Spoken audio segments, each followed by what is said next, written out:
ગુજરાતમાં આખરે ચોમાસાએ દસ્તક આપી દીધી છે. ખૂબ રાહ જોવડાવી છેલ્લા કેટલાય સમયથી આવું કરી રહેલો મેઘો આખરે દક્ષિણ ગુજરાત પર ચડી આવ્યો છે.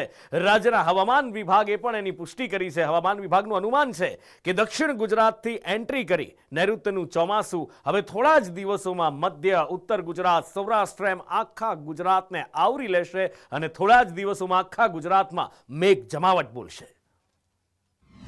અરે આવી ગયું ચોમાસું.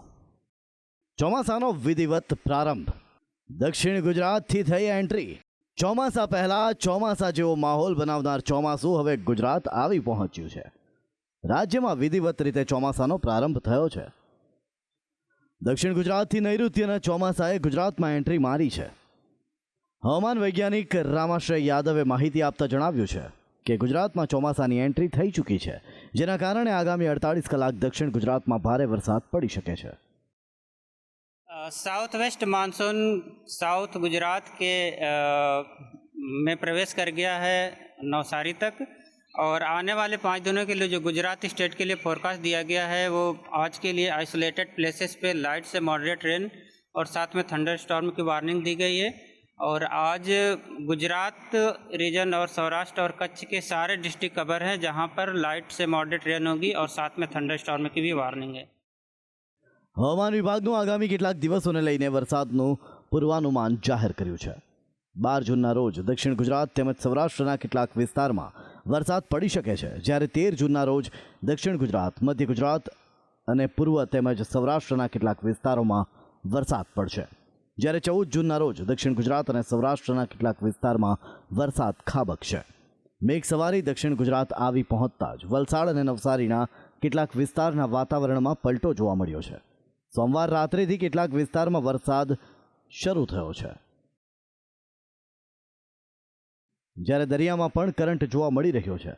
દમણના દરિયામાં 20 ફૂટ ઊંચા મોજા ઉછળી રહ્યા છે. ગુજરાતમાં દસ્તક આપવાની સાથે પાડોશી રાજ્યમાં વરસી રહેલા વરસાદની પણ અસર ગુજરાતમાં જોવા મળી રહી છે. મધ્યપ્રદેશમાં પડી રહેલા વરસાદથી છોટાઉદેપુરની બીજી સૌથી મોટી નદી હેરણમાં નવા નીર આવ્યા છે.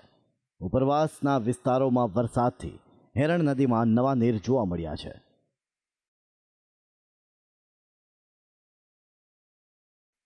રાજ્યમાં ચોમાસાનો વિધિવત પ્રારંભ થયો છે, પણ ગુજરાતનું ચોમાસું પોતાના સમય કરતાં વહેલું આવ્યું છે. રાજ્યમાં સામાન્ય રીતે 15 જૂનની આસપાસ ચોમાસાની શરૂઆત થતી હોય છે. તેમાં પણ ગત વર્ષે ચોમાસું 25 જૂનની આસપાસ ગુજરાત પહોંચ્યું હતું. ગુજરાતમાં વહેલું આવ્યું ચોમાસું. સમય કરતાં 4 દિવસ વહેલું ચોમાસું. હાલ તો ગુજરાતમાં પ્રવેશેલા ચોમાસાએ દક્ષિણ ગુજરાતને ગમરોડવાનું શરૂ કર્યું છે. ત્યારબાદ તે ઉપર તરફ આવશે, જે બાદ સૌરાષ્ટ્રના વિસ્તારમાં માહોલ બનાવશે. પરંતુ હવામાન વિભાગની આગાહી છે કે આગામી 5 દિવસ સુધી વરસાદનું પ્રમાણ ઘટતું જઈ શકે છે. અંતે આજ રોજ 11 જૂન 2024 રોજ નૈઋત્યના ચોમાસાનો પ્રવેશ ગુજરાતની અંદર થઈ ચૂક્યો છે. આમ જોવા જઈએ તો ચાલુ વર્ષે એટલે કે 2024 વર્ષ દરમિયાન ચોમાસું છે તે એના નિયત સમય કરતાં થોડુંક વહેલું ચાલી રહ્યું છે. 19 મે 2024 રોજ નૈઋત્યનું ચોમાસું આંદામાન નિકોબાર ટાપુ ઉપર નોંધાયું હતું. એ પછી નોર્મલ તારીખ જે 1 જૂન છે, 1 જૂને ચોમાસું છે એ કેરળમાં આવવું જોઈએ, એની જગ્યાએ 29 મેના રોજ મોડી રાત્રે કેરળની અંદર ચોમાસાનો પ્રવેશ થઈ ગયો હતો. અને આજે 11 જૂન 2024 રોજ ચોમાસું છે એ ગુજરાતમાં પ્રવેશ કરી ગયું છે. ગુજરાતમાં હાલ ભલે વરસાદનું પ્રમાણ ઘટતું દેખાય, પરંતુ આગામી દિવસોમાં ફરી વરસાદનું જોર વધશે અને રાજ્યના અન્ય કેટલાક વિસ્તારોમાં વાવણી લાયક વરસાદ શરૂ થશે. બ્યુરો રિપોર્ટ, સંદેશ ન્યૂઝ. અને હવે વાત કરવી છે મોંઘવારીની. મોઢું ફાડીને ઉભેલી મોંઘવારીએ ખિસ્સા પર એવી કાતર ફેરવી છે કે ક્યાં કાપ મૂકવો, ક્યાં ખર્ચ કરવો એ સમજાતું નથી. બધાનું બજેટ વેર વિખેર થઈ ગયું છે. ખિસ્સા પર કાતર એવી ફરી છે કે હવે રસોડામાં તરખાટ મચી ગયો છે.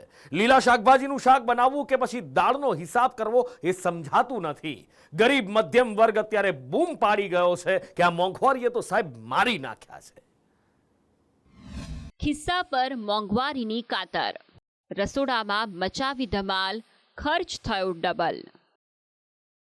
મોંઘવારીના કારણે મધ્યમ વર્ગની મુશ્કેલી વધી. સૌ કોઈની એક જ બૂમ, મોંઘવારીએ મારી નાખ્યા. સામાન્ય મધ્યમ વર્ગના ખિસ્સા મોંઘવારીની કાતરથી કપાઈ ગયા છે. લોકોની આવકમાં કોઈ ખાસ વધારો થયો નથી, પરંતુ ખર્ચા ડબલ થઈ ગયા છે. હવે આ મોંઘવારી રસોડામાં પ્રવેશી છે. સામાન્ય માણસની થાળીના ભાવ દિવસે ને દિવસે વધી રહ્યા છે. સામાન્ય મધ્યમ વર્ગ માટે તો દાલ ફ્રાય અને રાઈસ પણ મોંઘા બની રહ્યા છે. કારણ કે તુવેરની દાળ 200 રૂપિયા કિલો પહોંચી છે, જ્યારે ચોખાના ભાવમાં પણ 13% જેટલો વધારો થયો છે. એક રિસર્ચ અનુસાર વેજ થાળી ગત વર્ષ કરતાં 8% મોંઘી થઈ છે, કારણ કે ડુંગળી, ટામેટા, બટાટાના ભાવમાં તોતિંગ વધારો થયો છે અને લીલી શાકભાજીના ભાવ લાલચોળ દેખાઈ રહ્યા છે. શાકભાજીના પહેલાના અને પછીના ભાવ પર નજર કરીએ તો બટાકાનો પહેલા 20 રૂપિયા પ્રતિ કિલો ભાવ અને હવે 40 રૂપિયા પ્રતિ કિલો. ટામેટા 30 રૂપિયા પ્રતિ કિલો ભાવ હતો, જ્યારે અત્યારે ભાવ ડબલ થઈને 60 રૂપિયા પ્રતિ કિલોએ પહોંચી ગયો છે. રીંગણ 20 રૂપિયા કિલોથી જમ્પ મારીને 60 રૂપિયા કિલોએ પહોંચી ગયા છે. તો વટાણાનો ભાવ 60 રૂપિયા પ્રતિ કિલોથી 100 રૂપિયા પ્રતિ કિલો પહોંચી ગયો છે. ગવાર 40 રૂપિયા કિલો જે પહેલા મળતો હતો તે હવે 100 રૂપિયા કિલો મળી રહ્યો છે.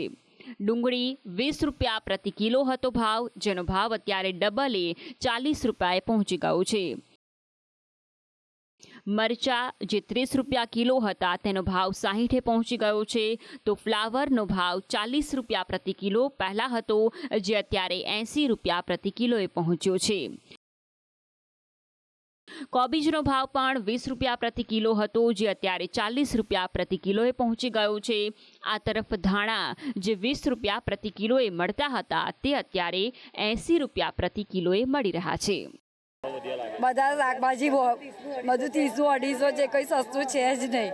બધા શાકભાજી પૂછીને આવી. ગવારે 50 કિલો, ભીંડાઈ 60 કિલો, પરવર 60 કિલો, ટીંડોળા 50 કિલો, બધું શાક મોંઘું છે. લેવું હું અત્યારે આપણે 20 રૂપિયા બધા શાકમાં વધારે લાગે છે. ડુંગળી છે, બટાકા છે, પછી ગીલોડા, બધા ટોટલી ભાવમાં વધારે છે અત્યારે. 20 રૂપિયા.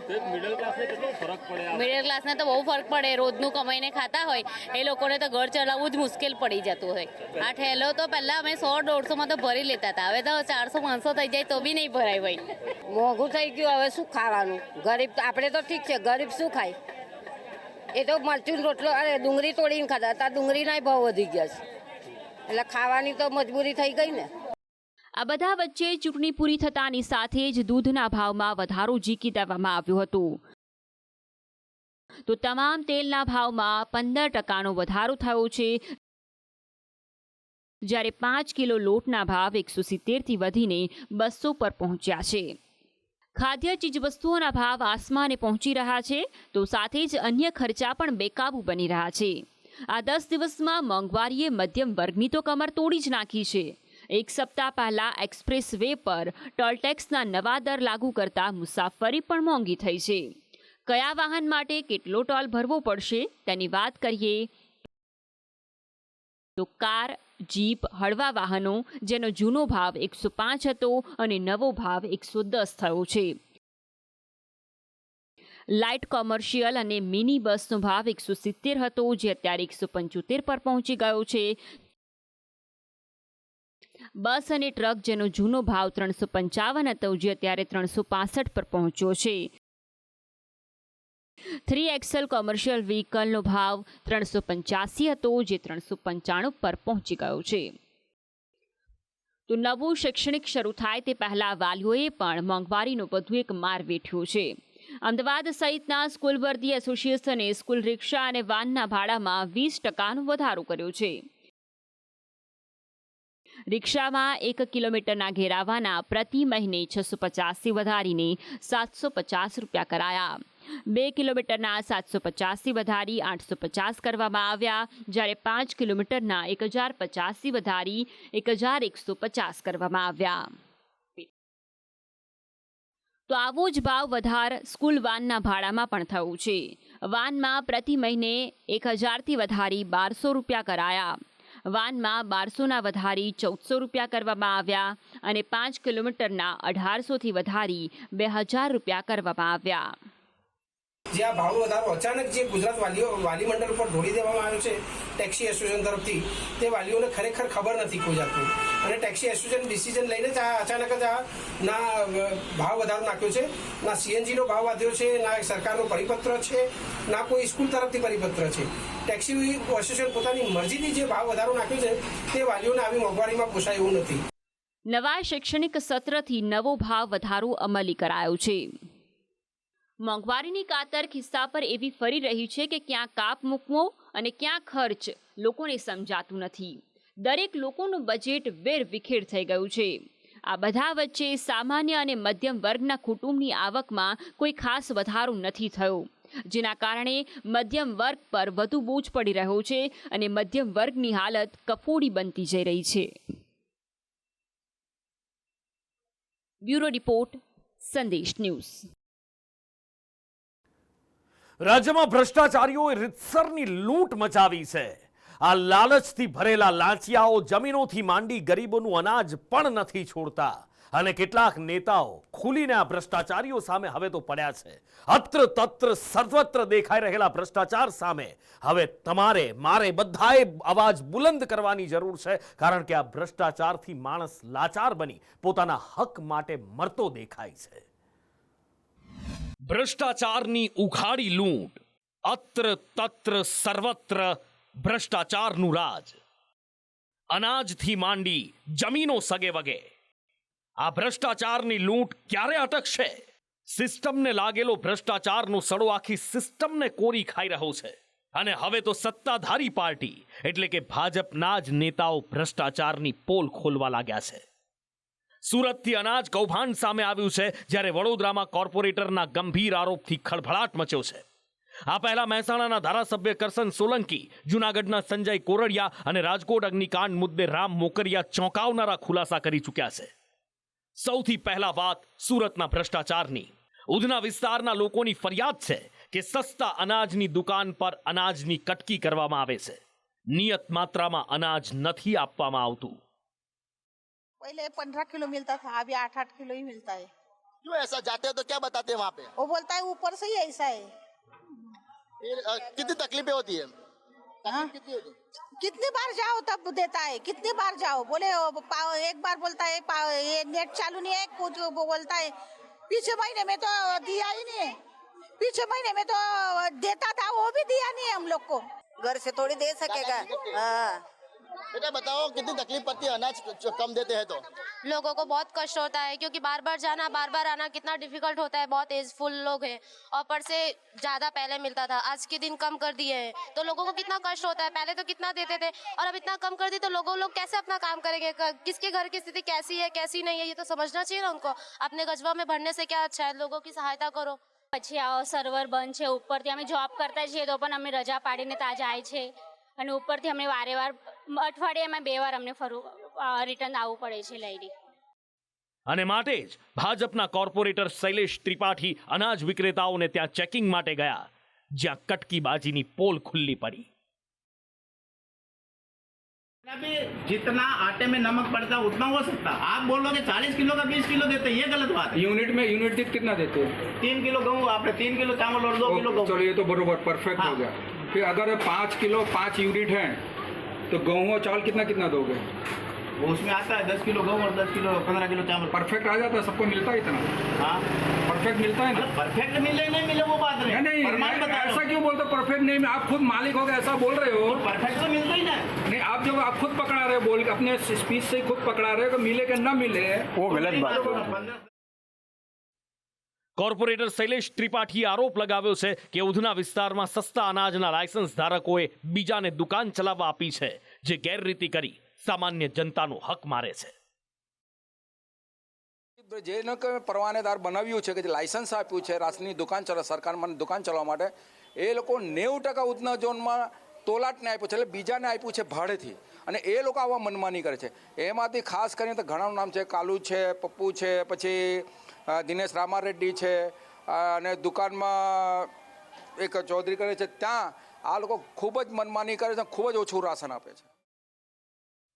સંદેશ ન્યૂઝમાં અહેવાલ પ્રસારિત થતા જિલ્લા પુરવઠા વિભાગે તપાસના આદેશ આપી દીધા અને ટીમોને સસ્તા અનાજની દુકાનો પર તપાસ કરવા મોકલી આપી. આ સાથે જ સુરતમાં એક મોટા જમીન કૌભાંડનો પર્દાફાશ થયો. સુરત કલેક્ટર તરીકે પોતાના કાર્યકાળ દરમિયાન આયુષ ઓકે મેળાપીપણાથી કરોડોની સરકારી જમીન બિલ્ડરોને પધરાવી દીધી હોવાનો આરોપ લાગ્યો, જેની તપાસ કરતા સરકારે આયુષ ઓકને સસ્પેન્ડ કર્યા છે. 2015માં સુઓ મોટો દ્વારા તે સમયના કલેક્ટરશ્રીએ આ જમીનને સરકારી સીરપડતર તરીકેનો હુકમ કર્યો હતો, પરંતુ હાલના જે કલેક્ટરને સસ્પેન્ડ કરવામાં આવ્યા છે એમણે રાજકીય આગેવાનોના મેળાપીપણામાં, જમીનના માફિયાઓ સાથેના મેળાપીપણામાં એમની બદલીના એક દિવસ પહેલાં પોતે વાડી બનીને સુઓ મોટો પોતે દાખલ કરીને પ્રતિવાદીના ફેવરમાં ઘણોટિયાનું નામ દાખલ કર્યું હતું. એટલે સમગ્ર બાબતમાં કલેક્ટરની ભૂમિકા શંકાસ્પદ ભૂમિકા હતી. જ્યારે વડોદરામાં ભાજપના કોર્પોરેટર આશીષ જોશીએ સિસ્ટમ સામે સવાલો ઉઠાવ્યા છે. આશીષ જોશીએ હરણીકાંડની વાત કરી શહેરને પીપીપીના નામે વેચી નાખ્યાનો ખળભળાટજનક આક્ષેપ કર્યો છે. હરણીકાંડમાં જે શાળામાં બાળકો મોતને ભેટ્યા હતા એ શાળા કોર્પોરેશનની જગ્યાનો ગ્રાઉન્ડ તરીકે વર્ષોથી વપરાશ કરતી હતી, જેની જાણ તંત્રને થતા તેમણે ગ્રાઉન્ડને સીલ માર્યું છે, પણ સ્કૂલ પાસેથી એક પણ રૂપિયો વસૂલ્યો નથી. અને એમાં જે આવેલું સૂર્યનગર ગરબા ગ્રાઉન્ડ, એ ગ્રાઉન્ડ વર્ષોથી આ શાળા સંચાલકો એનો ઉપયોગ કરતા હતા. વોર્ડના અધિકારી અને જમીન મિલકત શાખાના અધિકારીઓએ આ ગ્રાઉન્ડને પંચકેશ કરીને સીલ કર્યું હતું. પંચકેશ કરીને સીલ કર્યાથી પોતે ખુશ થઈને અધિકારીઓ બેસી રહ્યા. ખરેખર વોર્ડ ઓફિસરે એના પર લાગત વસૂલવાની હતી, એને નોટિસ બજાવવાની હતી. પણ આ કોઈ પહેલા નેતા નથી જે પોતાની જ સરકારમાં ચાલતા ભ્રષ્ટાચાર સામે મેદાને પડ્યા હોય. આ પહેલા મહેસાણા કડીના ધારાસભ્ય કરસન સોલંકીએ કડીમાં ખુલ્લેઆમ વેચાતા દારૂની વાત કરી અને ખળભળાટ મચી ગયો હતો. પીએને એસપી સાહેબને મને રજૂઆત કરી છે કે દારૂની ભઠ્ઠીઓ ચાલતી હોય, દારૂ વેચાતા હોય, તમે બંધ કરો. કડી તાલુકામાં બહુ દારૂનું રસણ થઈ રહ્યું હોય, તે બંધ કરવા માટે મારો પ્રયત્ન છે. રાજકોટ ભાજપના નેતા રામ મોકરિયા અને વજુભાઈ વાળાએ અગ્નિકાંડ માટે તંત્રનો ભ્રષ્ટાચાર જવાબદાર હોવાનો આરોપ લગાવ્યો હતો. રામ મોકરિયાએ ફાયર ઓફિસર લાંચિયા ભીખા ઠેબાની ભ્રષ્ટાચાર કુંડળી ખોલીને મૂકી દીધી હતી. એ પહેલા જૂનાગઢના ધારાસભ્ય સંજય કોરડિયાએ નરસિંહ મહેતા તળાવની કામગીરીમાં ચાલતી લાલિયાવાડીની પોલ ખુલ્લી પાડી હતી. રજૂઆત કરી છે, કોન્ટ્રાક્ટર સાથે ઘણી વખત સ્થળ ઉપર મુલાકાત કરી છે, પણ એમની ગંભીરતા લેવામાં આવતી નથી ને છેલ્લા 2 વર્ષ થયા તળાવ સૂકું પડ્યું છે. ઓજી વિસ્તાર એટલે કે ઝાંઝેડા રોડ, જોશીપુરા અને આજુબાજુના તળાવના વિસ્તારોની અંદર પાણીના પ્રશ્નો પણ ઉપસ્થિત થાય છે. રાજ્યમાં જ્યાં જુઓ ત્યાં જનતા લૂંટાઈ રહી છે. સામાન્ય માણસ જોડે જાતભાતના ખેલ થઈ રહ્યા છે. સરકારી અધિકારીઓ કોન્ટ્રાક્ટરો સાથે મિલીભગત કરી લાખો કરોડોની કટકી કરે છે. સામાન્ય જનતાનો હક મારે છે. સાથે જ સરકારી સંપત્તિને મળતિયાના નામે પધરાવી સરકારી તિજોરીને મોટું નુકસાન કરે છે. ત્યારે રાજ્યની સિસ્ટમને કોરી ખાનારા ભ્રષ્ટાચારના કીડાની દવા કરવાની જરૂર છે. નહીં તો ઉધઈની માફક આખી સિસ્ટમ ખાઈ જશે અને કોઈને માલુમ પણ નહીં પડે. ભ્રષ્ટાચારીઓ સામે સત્તાધારી પક્ષના નેતાઓ ખુલીને સામે આવી રહ્યા છે, પણ જ્યાં સુધી આવા ભ્રષ્ટાચારીઓ સામે કાયદાનો ગાળિયો નહીં કસાય અને દાખલારૂપ કાર્યવાહી નહીં થાય ત્યાં સુધી આવા ખેલ ચાલતા રહેશે. એ ખેલ બંધ કરવાની જરૂર છે. પછી એના માટે ભલે દિલ્હીથી પણ આદેશ કેમ ન છોડવામાં આવે. બ્યુરો રિપોર્ટ, સંદેશ ન્યૂઝ.